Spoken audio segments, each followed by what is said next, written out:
Hello every pony, the one and only Dark Shadow here again with yet another glorious fanfiction reading. Have a new story for you guys today, one that I think was very cute, very short and adorable, and I think you guys are going to love it because I know I did. The story for today is called Fluttershy Cuts Her Hair by SubCinemaProductions. Here we go. Chapter 1. Scissors. A small and quiet alarm went off, and Fluttershy awoke with a yawn. She raised her head and looked about the room groggily. Everything was just as it was. Angel was asleep in his little bed. Everything was neat and tidy, and the curtains were drawn. Though she'd rather stay in her warm bed and continue to sleep, she decided that it wasn't prudent to keep her responsibilities waiting. She slid delicately out of bed, as to not wake Angel up immediately. Silently yawning again, she tip-hoofed out of her room, through the door, which creaked, much to Fluttershy's fear, through the living room, where all of her animals were sleeping soundly, and into the kitchen. She opened up her cabinets and gasped. There was barely enough food for breakfast. She had never let them run this low before. She would have to find some pony to provide all of this food, and then carry all of it home by herself. She began to panic, but stopped herself and took a deep breath. "Okay," she said to herself quietly. "I'll just get some more after breakfast. Maybe the girls will help me carry it home, too." Once she had calmed herself, she began to make breakfast.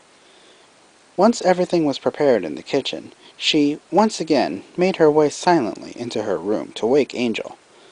She opened the curtains to let the sunshine of the sunrise in. The warmth of the sun gave her a pleasant feeling. "Time to wake up," Fluttershy said in a sing-song voice. Angel furrowed his brows, eyes still closed. He turned away from the window, trying to get a few more seconds of sleep. Fluttershy kept persisting, but he still lay there, stubbornly. Once she said the word breakfast, however, he shot up like a bolt, which didn't surprise her.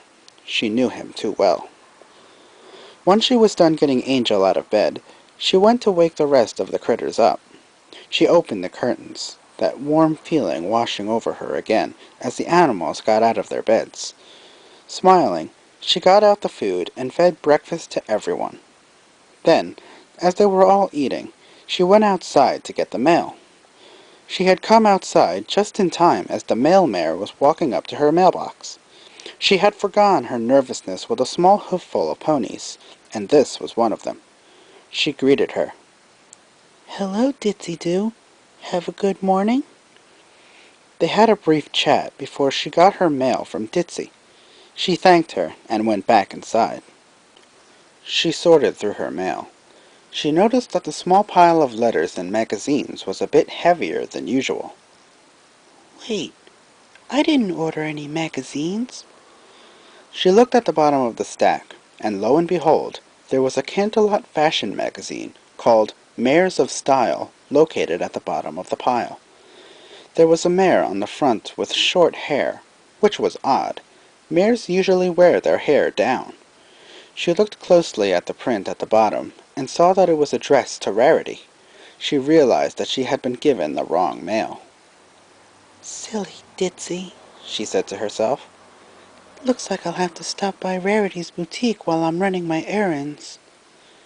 Once that little conundrum was out of the way, she went about her regular chores and responsibilities for the day. 11 o'clock ran around, and Fluttershy was making her way to the market, the magazine tucked underneath her wing.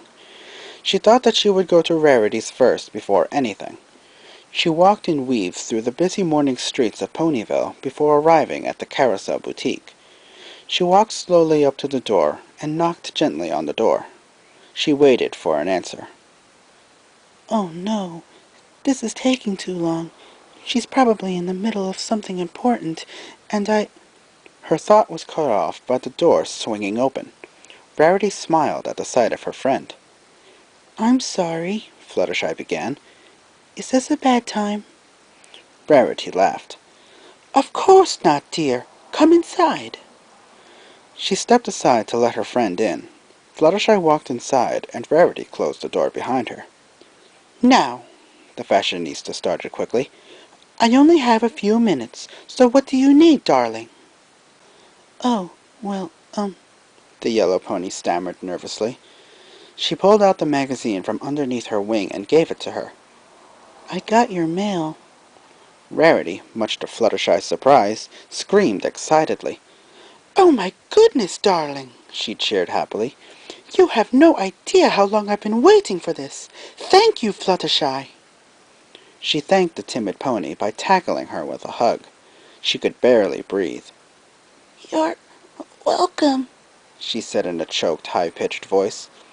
Seeing that her hug was far outside of her friend's comfort zone, Rarity released her and blushed. Do forgive me, dear. It's just that...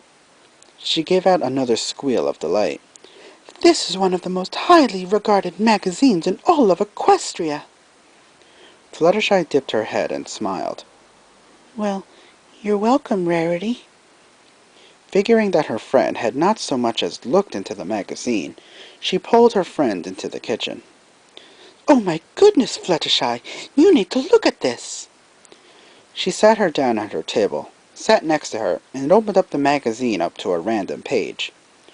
Rarity went on a long speech about fashion, and how this accents that, and how these colors clash in just the right way, all the while turning the pages that helped prove the points that she was making. As Rarity was talking, Fluttershy noticed one commonality with all of the photos. All of the mares had short hair. She thought this was odd. Mares didn't generally crop their hair so short. Some of them even looked like feministic stallions to her. She figured it was the newest big fashion in Canterlot. After the long-winded lecture, Rarity thanked her once again, and Fluttershy took her leave to run her errands. She still didn't know how she was getting all of that food to her house. Perhaps she could ask some pony in the market to help her. No, I could never do that. But I do need the help. Fluttershy's saddlebags were heavy, painfully heavy. She was loaded down with almost all of the food she needed. She just needed to get over to the apple family's stand to get her supply of apples. She slowly made her way to the stand, almost dragging the overly full bags behind her. Once she had finally arrived at the stand, she set down her bags. She was looking down, out of breath. Okay, Applejack, she breathed, exhausted. I need about 20 apples. Yup, came a different, deeper voice. She looked up, surprised. Instead of Applejack, she found Big Macintosh behind the stand. She blushed heavily. She had always admired the large stallion, and now she was face to face with him. Well, more like face to side. He was getting her order for her. She was frozen in place, just looking at him. He held out a full bag to her.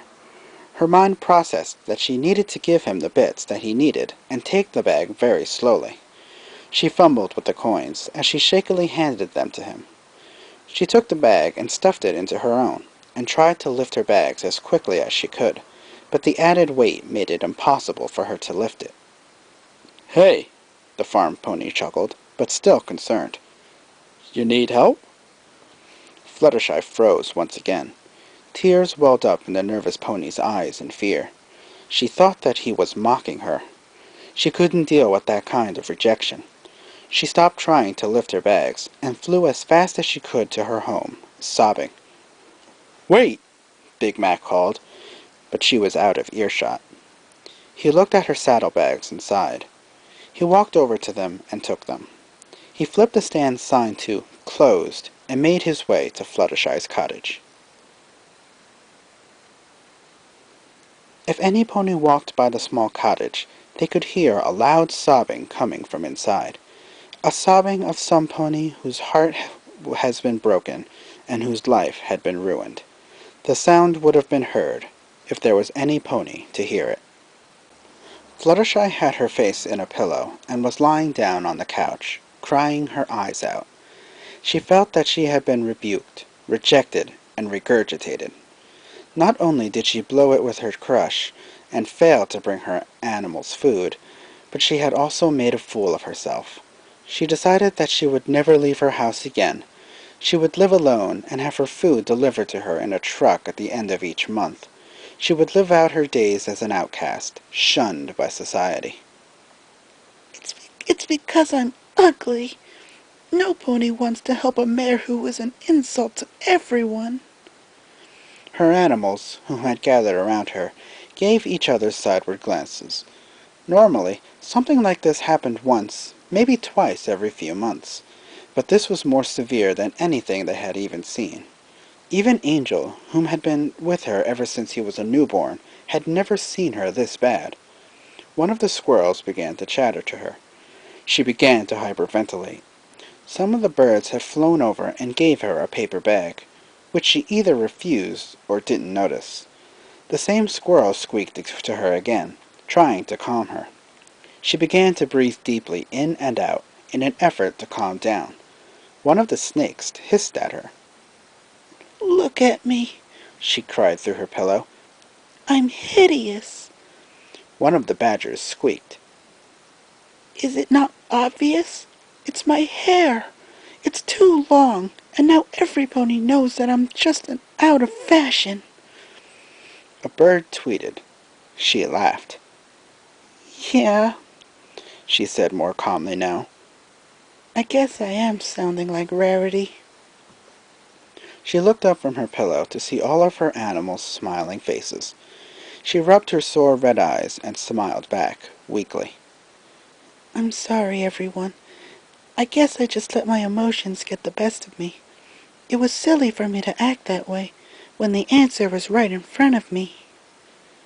All of the animals looked around at each other, confused as Fluttershy walked into her bedroom. She closed her door, and the sound that it made drew the attention of all the critters present. They all gathered around the door and the wall, and put their ears up against them. They could hear the faint sound of snipping scissors. Big Macintosh walked up the hill that led to the small cottage. The saddlebags that he carried with him were heavy, but not too heavy considering the amount of work that he was used to. They were also small, not made for some pony his size. He found his way to the simple door that led inside. He gave a polite knock as he wondered what could have scared her so. Though Big Mac was one of the kinder and simpler folks, not to say that he had anything on Fluttershy, but he wasn't one of the brightest. Sure, he figured that it was something that he might have done, but what he hadn't considered was that a chuckle was not, perhaps, the best way to offer help to a struggling pony. No pony had complained before, so why should they start now? He waited in silence for a few moments, waiting for an answer from the door. 1 minute passed. Then 2. Then 5. At around that time, he knocked again, this time more prominently. He heard a muffled movement inside. There were hoofsteps that came closer and closer to the door. Finally, it opened. What was found on the other side left Big Mac in awe. Now, it should be noted that Big Macintosh had always been fond of mares with long hair, and Fluttershy was no different. Plus, she had a personality to boot. So, when Fluttershy revealed herself, it left Big Mac more than a little surprised. Her hair was cut short, down to about her chin, and was uneven.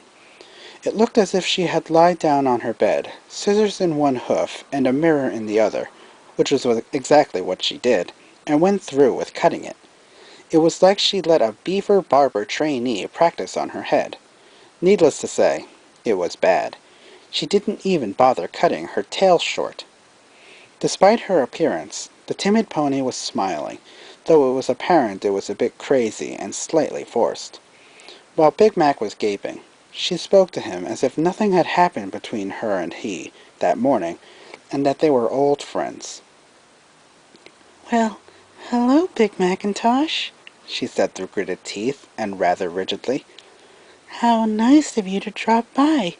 I see that you've brought my things. Great. Just set them inside. She turned, almost like a robot, and led the farm pony into her house. He set down the overly full bags down by the door and stood across from her, for she had taken a seat on her couch, with his eyebrows raised. "Are you okay?" he asked gently, but suspiciously. She gave a casual nod. Oh, yes, I'm perfectly fine. In fact, I'm even trying out a new style for my hair. Do you like it? Big Mac paused. He had a reputation, mostly from his sister, for being honest, though he didn't want to be unkind to the obviously upset mare. He considered what to say carefully. "It looks, different." Her smile disappeared instantly, and her eyes got big. Tears began to well in her eyes. Uh-oh. Fluttershy began to sob profusely. She dove into her pillow, crying the whole time. Big Macintosh, though being a farm pony, was still, in one way or another, a gentle colt. He rushed to her side and began to attempt to comfort her. "Shh, shh. It's all right. Just tell me what's wrong." You of all stallions would know why, she screamed, upset but not coldly. Stallions are into short hair. I liked you, so I tried to give you what all you colts want. She choked out another sob. Big Mac blinked. He gave her a kind chuckle. "You know, as a matter of fact, I like mares with longer hair." She looked up at him. Their eyes locked for just a moment, and then she launched her face onto his. Their lips locked for just a moment before she pulled back. Surprised, but not disabled, Big Mac pulled her close for a big hug. He held it for a moment. They broke their embrace, and he looked at her. "Come on," he spoke softly. "Let's get you fixed up." He led her out of her front door and outside into Celestia's setting sun. Dear Princess Celestia, today I learned that there are a lot of silly little things that we think are important. Sometimes we forget to be ourselves in order to be the things that we're not, and to be what we think every pony wants us to be.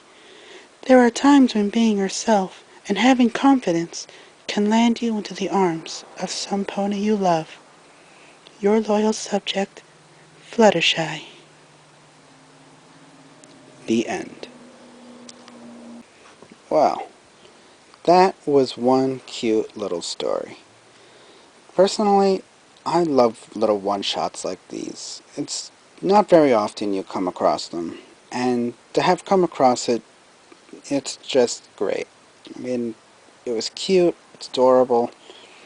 Not really big into the pony shipping, but heck, it was beautiful. This story is easily a 10 out of 10 for me. Well, it's happened again, ladies and gentlemen. You've wasted another perfectly good chunk of your life listening to me.